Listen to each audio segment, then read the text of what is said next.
There are a couple of lessons learned. Do not start with spreadsheets. It's very nice at the beginning, but eventually you will be held hostage by your own spreadsheets. As a risk professional, I also started with spreadsheets, of course. But what I also experienced as a risk professional myself was that the scalability, that was really the issue. It was relatively easy also to send out an assessment to, for example, 50 parties. But then it all started.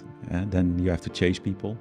Then you have to make sure that everybody populated the spreadsheet in the right format, that everybody was also providing the right documents, because I was asking these questions, okay, could you also provide an ISO certificate, for example? And then, almost 70% never delivered the ISO certificate, so I had to chase them again. That was something that I also started to realize when I send out these assessments. Initially, the first time that you're gonna do it, most of your suppliers are not really aware that they need to comply with all different kind of standards, and that they need to have certain things in place.